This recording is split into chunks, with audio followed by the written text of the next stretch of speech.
ശ്രീരാമനും ഭരതനും ലക്ഷ്മണനും ശത്രുഘ്നനും ജനിക്കുന്ന, പിന്നെ അവർക്ക് നാമകരണം ചെയ്യുന്ന, പിന്നെ അങ്ങനെയുള്ള കഥ ഇങ്ങനെ അവരുടെ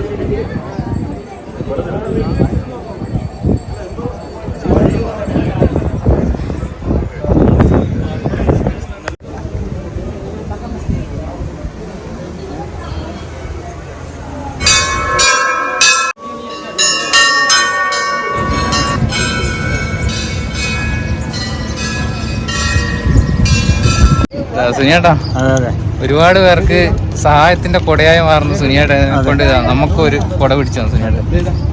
ഹലോ ചങ്ങായിമാരെ, എല്ലാവർക്കും ജിജീസ് വെല്ലിലേക്ക് സ്വാഗതം.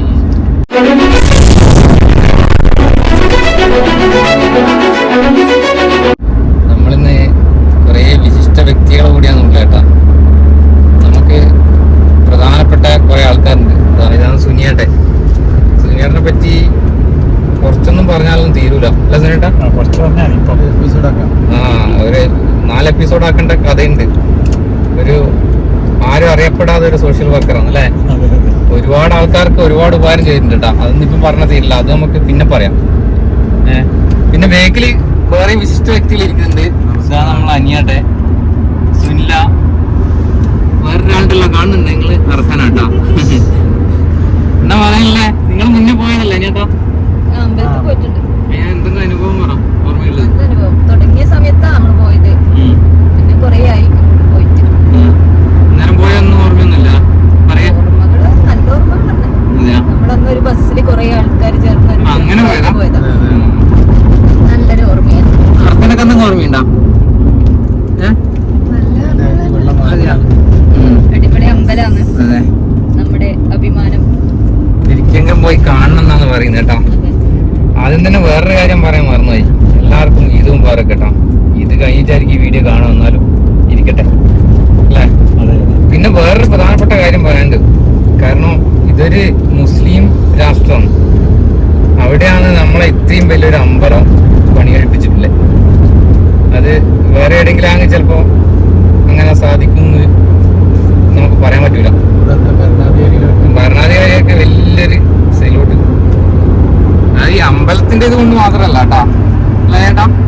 പിന്നെ ഇവിടുത്തെ എല്ലാരും ചേർത്ത് പിടിക്കുന്ന ഇതും എല്ലാം നമ്മൾ നേരിട്ട് പോയി കണ്ടതിന് ശേഷം അതിന്റെ വിശദീകരിക്കാം. നമുക്ക് കാഴ്ചകൾ കണ്ടോണ്ട് പോവാ. അർക്കനെന്തോ പറയുന്നുണ്ട്. എന്നാ ഒന്നും കൊടുക്കുന്നുണ്ടോ? നമ്മളെ ഫാമിലി മെമ്പർമാർക്ക് ഒന്നും കൊടുക്കുന്നുണ്ടോ? എന്തോ കൈ ഉണ്ടാക്കുന്നുണ്ടല്ലോ. ഓക്കെ, എന്നാ നമുക്ക് കാഴ്ചകൾ കണ്ടോണ്ട് പോവാം. നമ്മൾ എവിടെയോ പോകുന്നു ഇത്ര നേരം പറഞ്ഞിട്ടില്ലല്ലോ, പറയാൻ മറന്നു കേട്ടാ. അതല്ല, പറയാൻ വിട്ടുപോയി. നമ്മള് അബുദാബിയൊക്കെയാണ് പോകുന്നത്, ബാബ്സ് മന്ദിർ കാണാൻ. അന്ന് നമ്മൾ പോയിട്ട് മുടങ്ങിപ്പോയി, പോവാൻ പറ്റിയില്ല. ഇന്നാണ് അതിന്റെ ദിവസം എന്നാണ് എനിക്ക് തോന്നുന്നു. ഇവരൊക്കെ മുന്നേ പോയതാണ്. അതിന്റെ കഥകളൊക്കെ നമ്മൾ കേട്ടില്ലേ അല്ലേ? ഒന്ന് തിരക്കുണ്ടല്ലോ നിങ്ങൾ പോകുമ്പോ? നല്ല തിരക്കല്ലേ? പോയിട്ട് മനസ്സിൽ എന്താണ് തോന്നിയത്? അന്നേരം നോർത്തൻ സ്റ്റൈലിലൊരു അമ്പലം, ഒത്തിരി സമാധാനം അവിടെ പോയിട്ട് നല്ല കാണാൻ പോയിട്ട് നല്ല സീനറിയും ദൈവം നമ്മളോട് നേരിട്ട് സംസാരിക്കുന്ന പോലെ തോന്നുന്നു. പിന്നെ ഒരു ദൈവം 2 ദൈവം എന്നല്ല, എല്ലാ ദൈവങ്ങളും ഒരു വക ദൈവങ്ങളെല്ലാം അവിടെ ഉണ്ട്. ചുറ്റുള്ളവർക്ക് ഇഷ്ടംപോലെ പ്രാർത്ഥിക്കുന്ന സമയം. അതെ, ബാക്കി നമ്മൾ പറഞ്ഞ് പോരടിപ്പിക്കില്ല, നേരിട്ട് കാണാമല്ലോ പോയിട്ട്.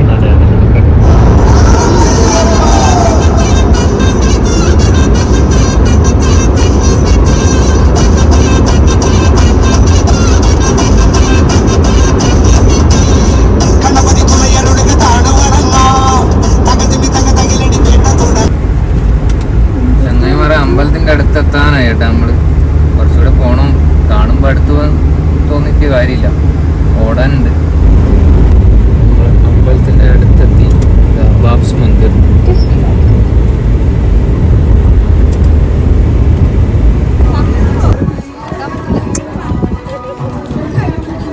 നല്ല വെയിലാട്ടാ, അതായി വരെ നോക്കാതെ.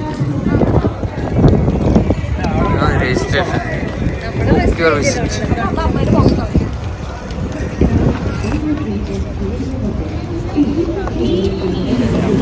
കാണുന്നുണ്ട്, നമ്മൾ ദൂരത്ത് നിന്ന് എടുക്കുന്ന കേട്ടോ. അതാണ് അമ്പലം. ആളുണ്ട്. സൂര്യാസ്തമയം.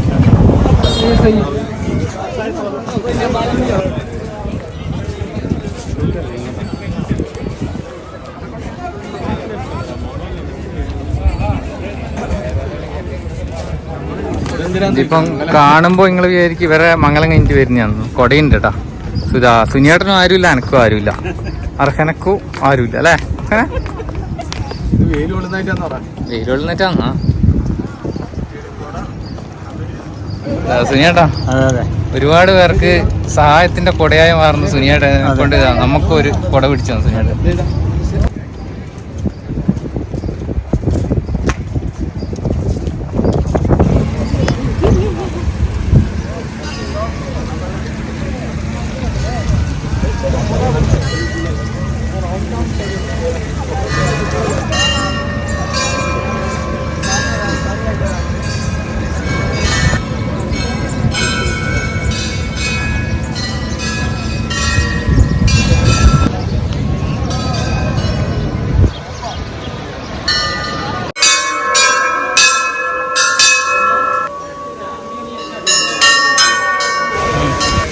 ഭയങ്കര ചൂടാണ്. നമ്മുടെ വീട്ടിലെ ചൂടില്ലേ ഭയങ്കര ഡെയിലി എത്തിക്കഴിഞ്ഞാൽ.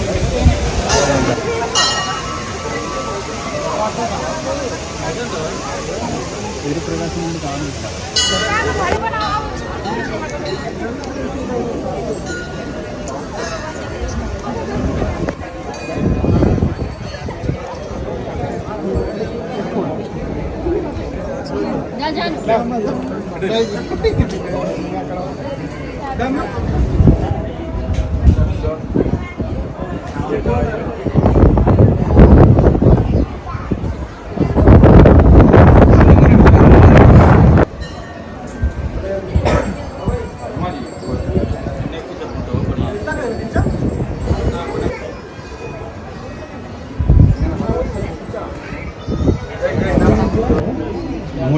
അങ്ങോട്ടേക്കാണ് സ്വയംവരം ഇടുന്ന കഴിയുന്ന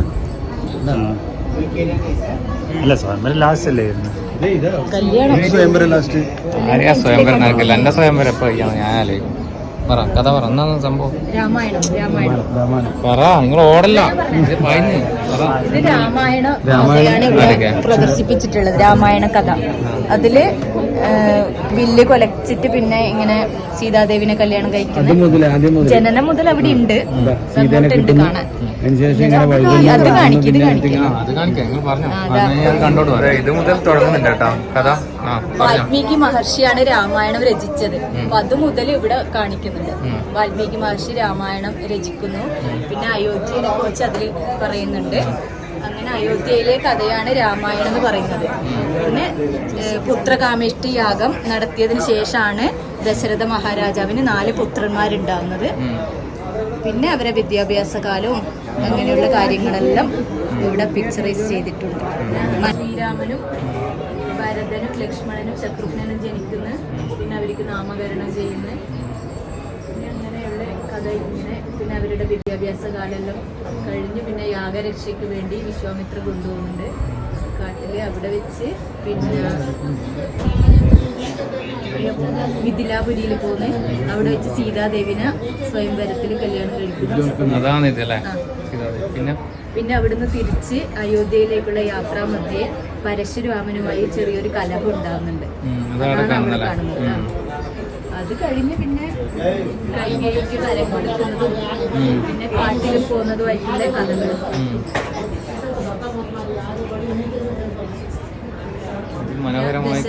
ദശരഥന്റെ ഒരു ചരമം. പിന്നെ ആ ജനങ്ങളെല്ലാം കരയുന്നത് അവിടുന്ന്. പിന്നെ അവര് കാട്ടിലോട്ടുള്ള യാത്ര ആരംഭിക്കുന്നു.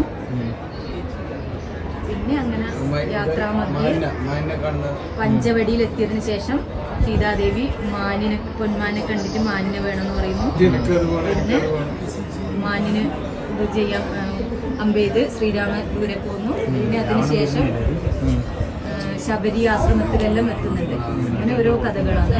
പിന്നെ ജഡായുവിനെ രാവണനുമായി യുദ്ധത്തിൽ ചിറകറ്റ് വീണ് ജഡായു മരണാസനായി കിടക്കുമ്പോൾ ഭഗവാനെ കണ്ടിട്ട് നീ മരിക്കും എന്ന് പറയുന്നു. അങ്ങനെ ജഡായുവിന് മോക്ഷം കൊടുക്കുന്നു. പിന്നെ അതിനുശേഷം ആശ്രമത്തിൽ പോകുന്നു. ഗൗതമാശ്രമം. ഇത് ശബരി, ഇതാണ് ശബരി. ശബരിക്ക് ശേഷമാണ് പിന്നെ ഹനുമാനുമായി സംഘം ഉണ്ടാകുന്നത്, ബാലി സുഗ്രീവ യുദ്ധം. പിന്നെ അതിനുശേഷം ഹനുമാന്റെ ലങ്കയിലേക്കുള്ള സീതാദേവിനെ അന്വേഷിച്ച് ലങ്കയിലേക്ക് പോകുന്നതാണ് ആ ഹനുമാന്റെ ഇത് കാണുന്നത്.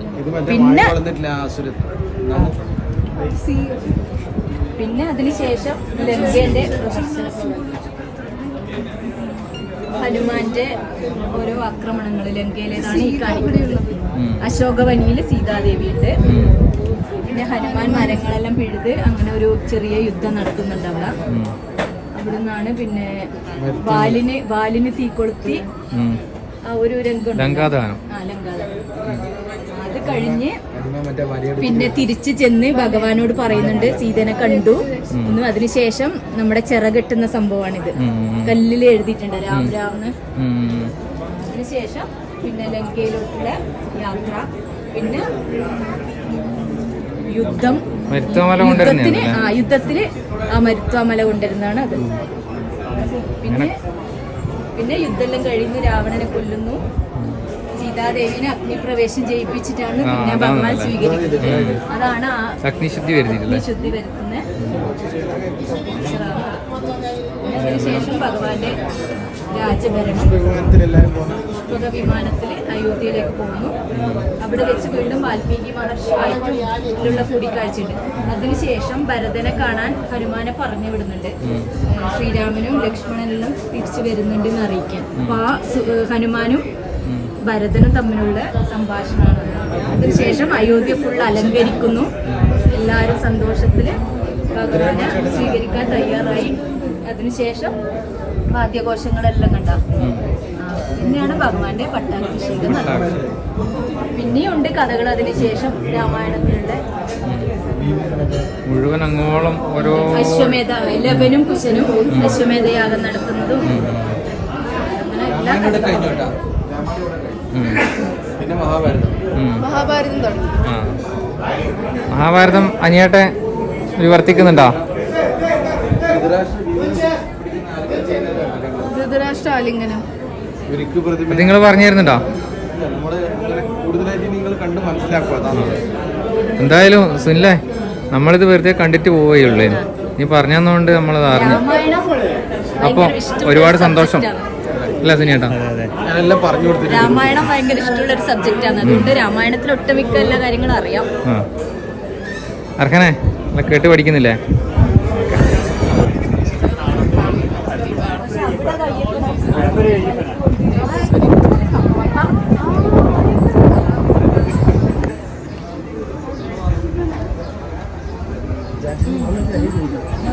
ചങ്ങായി പറയാം, ഇവിടുത്തെ വേറൊരു പ്രത്യേകത എന്നാ അറിയാം, നല്ല ചൂടുണ്ട്. പക്ഷെ ഈ വെള്ള ടൈൽസ് ഇട്ട സ്ഥലം കണ്ടോ, നല്ല തണുപ്പുണ്ടല്ലോ. എന്താണ് ഇനി ചെയ്തത്? മാർബിൾ തന്നെയാ അത്? അതാന്ന് തോന്നല്ലേ, മാർബിളിൻ്റെ ഒരു പ്രത്യേകത ഉണ്ടാവും. നല്ല തണുപ്പുണ്ട് കേട്ടോ. എത്ര വെയിലത്തും ഇത് ആയുർവേദത്തിന്റെ അങ്ങനെ എന്തോ ഒരു ഇതാണ് കേട്ടോ.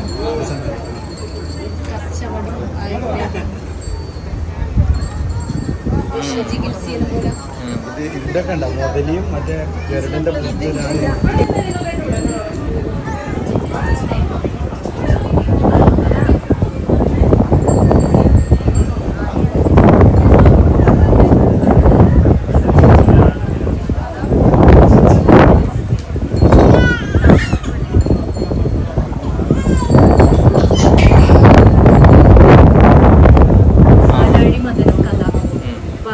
ശ്രീകൃഷ്ണന്റെ ജനനം ആണ് ഇതിൽ കാണിക്കുന്നത് മഹാഭാരതത്തിൽ. ദേവകിയും വസുദേവരുടെയും കല്യാണം കഴിഞ്ഞിട്ട് പോകുന്ന ഘോഷയാത്രയാണത്. പിന്നെ അതിനുശേഷം ദേവകീനെയും വസുദേവരെയും ജയിൽ കാരാഗ്രഹത്തിൽ നിന്നാണ് രണ്ടാമത്തെ പുത്രൻ ഭഗവാൻ ജനിക്കുന്നത്. അതിനുശേഷം വഴികളെല്ലാം തുറന്ന്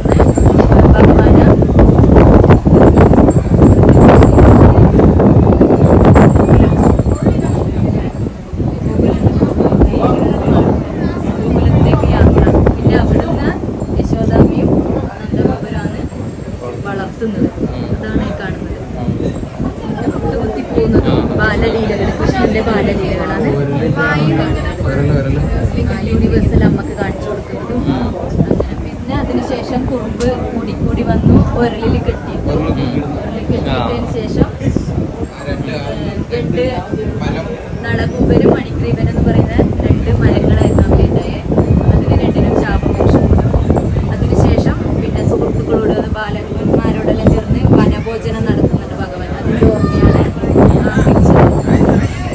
പിന്നെ അതിനുശേഷം വെണ്ണ കെട്ടി നിന്നതും അങ്ങനെയുള്ള കഥകൾ.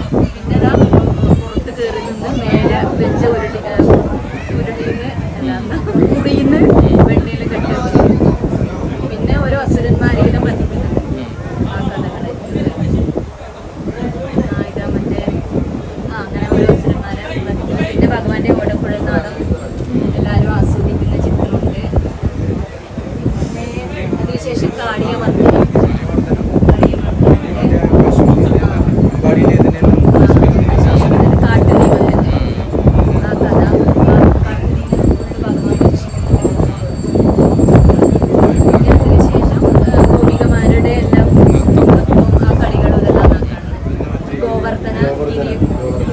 മറ്റേ ഇന്ദ്രന്റെ കോപം കാരണം 7 ദിവസം മഴ പെയ്തതിന് ശേഷം ഭഗവാൻ ഗോവർദ്ധനം ഉപയോഗിച്ച് കൊടയാക്കുന്ന ആ സീനാണ്. അതിനുശേഷം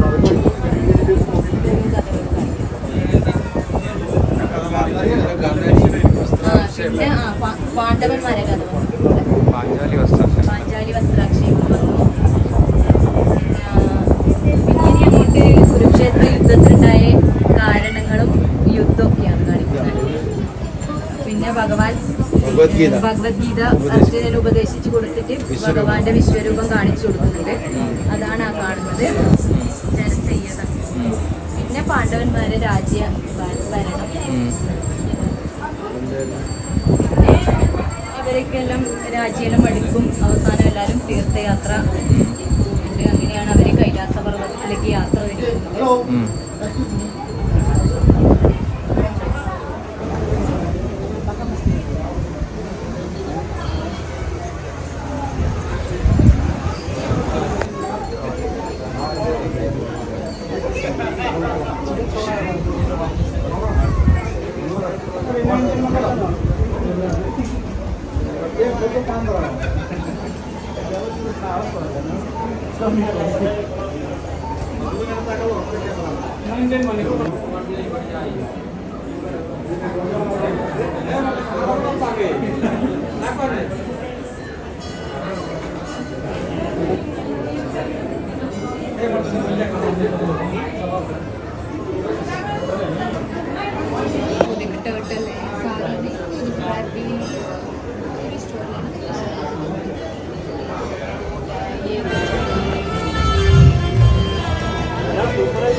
प्राप्त कर ले।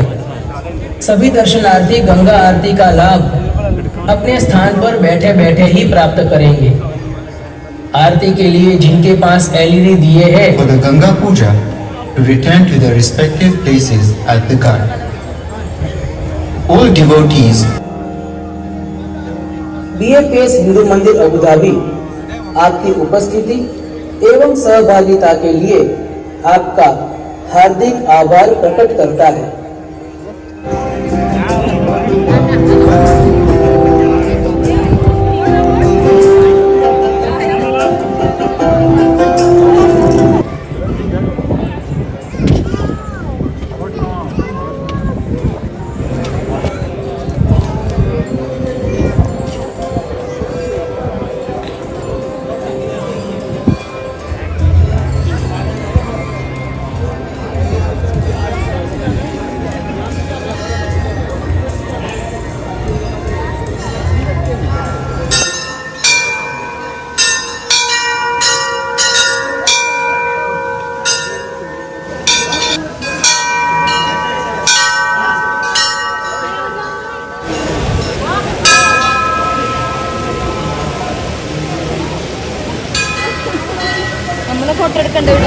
ചങ്ങായിമാരെ നമ്മള് അമ്പലത്തിൽ നിന്ന് ഇറങ്ങി കേട്ടാ. എന്താ ഒരു കുട്ടിയുണ്ട് നമ്മളെ കളിയാക്കുന്നത്, അവക്കനെ കുട്ടി. അപ്പൊ ഇനി നമ്മള് ഇനി അടുത്തേക്കാം, വീട്ടിലേക്കാം. നമുക്ക് പറ്റുവാണെങ്കിൽ ജബലാലി അമ്പലത്തിലും സിഖ് മന്ദിരത്തിലും കേറിയിട്ട് തിരിച്ച് വീട്ടിലോട്ട് പോവാം. ഇവിടെ കണ്ട നിൽക്കുന്നുണ്ട് അനുവനെ ഈ സാധനത്തിന് ഐസ്ക്രീം നിൽക്കുന്നുണ്ട്. നമുക്ക് ഐസ്ക്രീം കൂട്ടി നോക്കാം.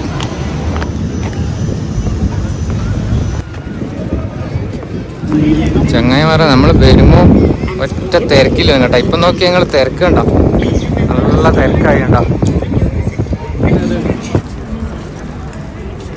ചങ്ങായിമാരെ. നമുക്ക് ഭാഗ്യമുണ്ട് കേട്ടോ. നമ്മള് ജബലാലിയിലെ അമ്പലത്തിന്റെ അടുത്ത് എത്തിയതാ. അനിയേട്ടെ ഗുരുദ്വാര അബുദാബി അമ്പലത്തിൽ നിന്നും ദുബായ് അമ്പലം, ജബലാലി അമ്പലം, നമുക്കെല്ലാം ഒരുമിച്ച് കാണാനുള്ള ഭാഗ്യമുണ്ട്. അതെ അതെ. ഒരാളും കൂടെ വേണമല്ലോ, രണ്ടാള്. ഇതാണ് ഗുരുദ്വാര, സിഖുകാര അമ്പലം അല്ലേ, സിഖ് മന്ദിർ. കാണാൻ മനസ്സിനും കണ്ണിനും കുളിർമയുള്ള കാഴ്ച സമ്മാനിച്ചുകൊണ്ട് ലെഫ്റ്റ് ഹിന്ദു ടെമ്പിൾ. ഓഫ് നൈസ്. ആദ്യം ഗുരുദ്വാര കയറാം. ഇവിടെ അമ്പലത്തിൽ കയറുമ്പോൾ മുഖം മറക്കണം കേട്ടോ. അല്ല മുഖമല്ല, തല പൂർത്തി. അങ്ങനെ നമ്മൾ ദർശനം കഴിഞ്ഞ് ഭക്ഷണം കഴിഞ്ഞ് ഇറങ്ങി അല്ലേ. അടിപൊളി സിഖ് മന്ദിർ. രണ്ടാളെ മുന്നിൽ ഓടിയിട്ടുണ്ട് കേട്ടോ. അവർ പി ടി ഉഷേന്റെ കൂടെ ഓട്ടത്തിനുണ്ടായിരുന്ന ആൾക്കാരാണ്. അവരെ കാണുന്നില്ലല്ലോ പഠിച്ചാൽ അങ്ങ് എത്തിയേട്ടാ. എന്താ അനിയേട്ടനും സുനിയേട്ടനും.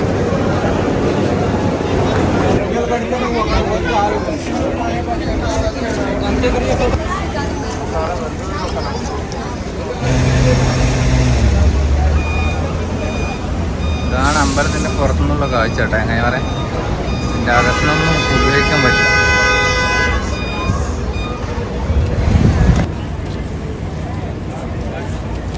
ഇവിടുത്തെ ഒത്തൊരുമ കേട്ടോ. ഗുരുദർബാർ അമ്പലം. ഇത് ക്രിസ്ത്യൻ പള്ളി കേട്ടോ. ക്രിസ്ത്യൻ പള്ളി അല്ലേ കേട്ടത്? ഇത് ക്രിസ്ത്യൻ പള്ളി അല്ലേ? അതാണ് ഇവിടുത്തെ ഒത്തൊരുമ. അങ്ങനെ പറയാൻ നമ്മൾ തിരിച്ചതാ ലിഫ്റ്റിലെത്തിയിരിക്കുകയാണ്. ഇന്ന് വിചാരിച്ച കാര്യങ്ങളെല്ലാം പോകാൻ വിചാരിച്ചിടത്തെല്ലാം പോയി അല്ലേ. അടിപൊളിയല്ലേനോ? ബാക്കി നമുക്ക് റൂമിലെത്തിയിട്ട് പറയാം, വിശദമായിട്ട് കുറച്ച് പറയാനുണ്ട്. അങ്ങനെ നമ്മൾ ഇന്നത്തെ യാത്രയെല്ലാം കഴിഞ്ഞ് അനിയേട്ടൻ്റെ വീട്ടിലെത്തി. നമുക്ക് ചോദിച്ചു നോക്കാം എല്ലാവരോടും എന്തുണ്ട്. എന്താണ് അനിയേട്ടാ യാത്രയെ പറ്റി പറയാം? യാത്ര വളരെ ഗംഭീരായിരുന്നു. കാര്യങ്ങളെല്ലാം കണ്ടു. അബുദാബി അമ്പലം കണ്ടു, ദുബായ് അമ്പലം കണ്ടു, ഗുരുദ്വാര പോയി, അങ്ങനെയെല്ലാം ഭംഗിയായി. ഇതിന്റെ ദിവസം ആദ്യമായിട്ടായിരിക്കും ഇങ്ങനെ ഒരു യാത്ര. അതെ അതെ അതെ. നല്ല മനോഹരവും ഭക്തിസാന്ദ്രവുമാക്കി.